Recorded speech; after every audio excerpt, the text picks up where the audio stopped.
Hi everybody, I'm Duncan and I'd like to welcome you to my latest YouTube, whatever you want to call it, presentation. I've just got a new piece of equipment and it started before I wanted it to. It just said ready and then off it went. I didn't even press a button. Uh, so here we are. My blog presentation today, if I'm going to stop everything from falling everywhere. Whoops, the daisy, stay there. Whoops. Oh dear. Well, you can tell why I never got anywhere in the broadcasting industry. Flipping heck. Oh, dearie me. Excuse me one moment, folks, while I get under the table. Perhaps it'd be a good idea if I don't actually return. Stay under the table. What blinking cock up, I ask you. Oh, come on. Get the other one. This is like what happened in my first ever YouTube. Oh, there we go. We're still in one piece. It's in widescreen. It's rather nice. I'm going to be talking today about two fabulous pieces of English literature. They're both 300 years old, and they're both written by writers who were clearly geniuses. The first book I'm going to talk about is Robinson Crusoe by Daniel Defoe. This is my copy. It's got a very nice sort of Caribbean island setting with Robinson Crusoe. There. Forgive me if I give you a spoiler alert, but just have to tell you a little bit about the story to be able to get to grips with the text. What it is, the book has got lots of religious overtones, Christian overtones to it. It was published in 1719. So that is 305 years ago, if my maths is right. And basically, the character Robinson Crusoe, he is a young man. He's got his whole life ahead of him. His father wants him to go into some respectable trade, and he doesn't. He wants to settle down, respectable job. Nothing major happening, but respectable. And Robinson Crusoe doesn't want that. He wants action, adventure, and all sorts of exciting things in his life. So he does what a lot of people were doing at that time. The world was getting a bit smaller. More people were traveling. We were finding people were finding out more. They were not traveling themselves. They were hearing about things that were happening all around the world, and exploration was increasing at this time. And it was for a lot of people, adventure in an exploration were the right thing to do. So he basically goes off. I think it's a slave ship in some of the films, and the ship gets wrecked.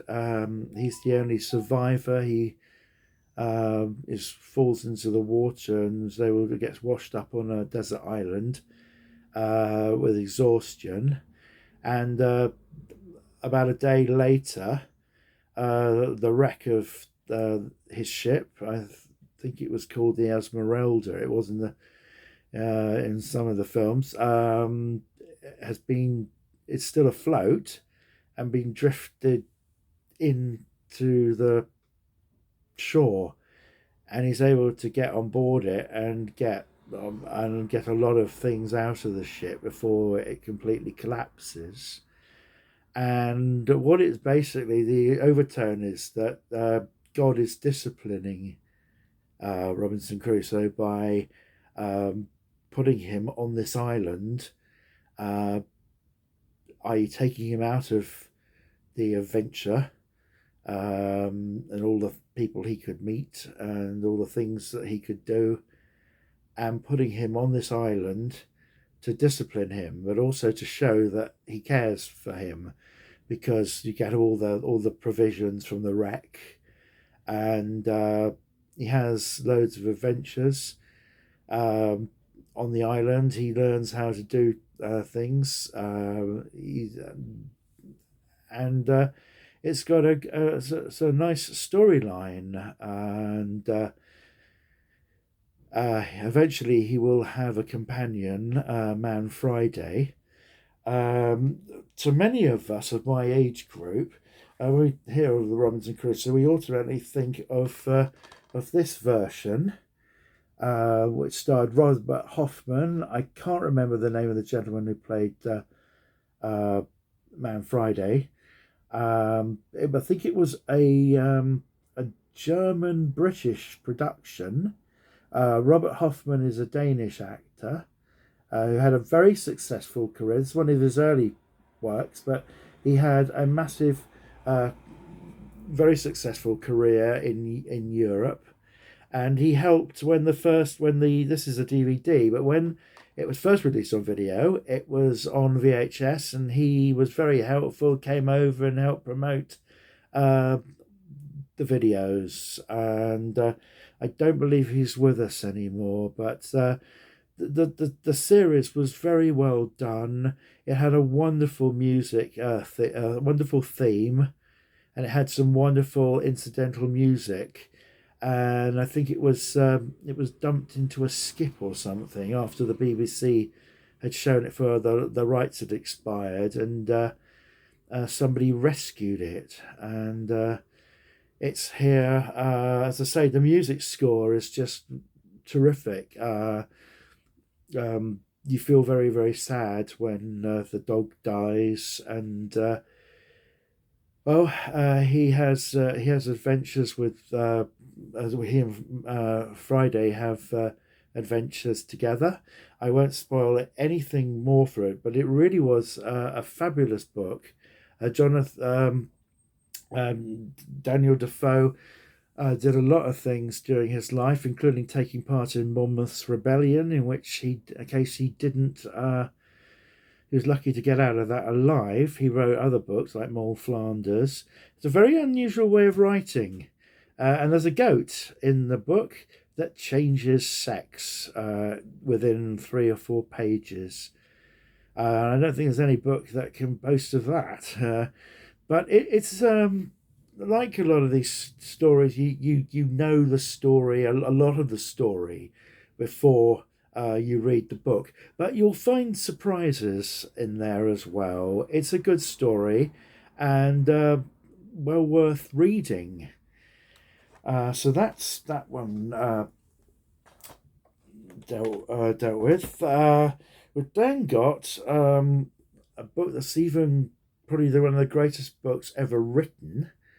This is Gulliver's Travels by Jonathan Swift, and that's the front of my copy. It's Gulliver. You can see there's a horse there looking very intelligent, and Gulliver is about to leave. They're called the Winnims, I think. They're talking intelligent horses, and he's taking leave of them, but he doesn't want to leave them because he finds them charming. And in this world of that he finds himself in the fourth major adventure of the book, the humans run about on all fours, and I suppose it's a little bit like sort of a horse version of Planet of the Apes. The book, George Orwell of 1984 fame said of the book, if there were all literature was to be destroyed around the world, was to be destroyed, and only 6 books were going to be allowed to stay in circulation, he said that Gulliver's Travels would have to be one of them. Of course, the book is very much embedded in our culture, because there have been children's versions of the book. There have been loads and loads of films and cartoons. part of the Gulliver story, not all of it. I don't think there's been a single film adaptation that's done all four of his adventures. Some have done three, some of this concentrated on one. But Gulliver goes to sea. He gets a bit further than Robinson Crusoe, and he ends up washed up on a shore, exhausted, like Robinson Crusoe, falls asleep, and suddenly these little people appear because he's in the land of Lilliput, and they're frightened of him. They think that first, so what they do is they put wire or string or cord over him, pegged into the ground, in the hope that it will stop him from being able to get up when he regains consciousness. But of course, he gets up very easily. He doesn't mean them any harm, and they realise this. But he enters into a rather a sort of relationship with them that's a little bit not particularly comfortable. They don't trust him, I don't think, and basically the book, Jonathan Swift was a satirical writer, amongst other things. He was also a pastor, and basically the book is very satirical. He was at one time involved with the Liberals, the Whigs, Walpole's bunch of people, and Walpole was Prime Minister at the time of the book got published. And basically, Walpole and his party are the king and the people of Lilliput, the little people. We've even got a word called I think it's called Lilliputian, which means small or fragile, has come into the English language. And Walpole realised that when the book was published, in 48 hours after the book had been published, he ordered Jonathan Swift's arrest. Jonathan Swift was now involved with the Tories. Swift had to leave England and fled to Ireland, and basically the book had by the publishers been edited very, very heavily. A lot had been taken out of the release, and what happened was a friend of Jonathan Swift's was able to get the full manuscript to Ireland and get it published from Ireland and then imported into the UK, the full version, which was more of a political hot potato than the first edition. And in fact, the edition that I've got, which I think is the version that came from the full version, there's a letter at the beginning of the novel from Gulliver to his uncle, who is a fictitious publisher, saying, "Uncle, why did you take so much out of my story when you published it? Did you not believe my story to be true?" So it was quite a nice bridging gap between the two versions of the novel. It is basically political satire and social satire. It was a smash hit, the book, but it had a double-edged sword to it, because even some friends of Jonathan Swift turned on him. One of his friends, the writer Thackeray, said that it was blasphemous. Well, we've got the four stories in the book. First of all, the adventure in Lilliput, then an adventure with the giants, where he makes friends with a little girl called, I think it's I can't pronounce Brob Dingay, and that means something. It means some political thing. But he makes friends with this girl. She's young. I think she's about 7. She's not little, obviously, not to him. Then there's a third adventure with uh, I can't remember. It's a sort of spaceship in the sky called Laputa. That's it, Laputa. It's a sort of giant spaceship, and what Swift was doing here was sort of having us the dig at scientists. At the time, there was an idea the scientists would be able to come up with a problem to all a solution to all life's problems. And of course, Swift knew that wasn't going to be the case, and he pokes fun at the scientists. They do lots of pointless experiments in this spaceship type island that are a total waste of time. I think one is measuring sun rays and with a cucumber or something. But it's a dig at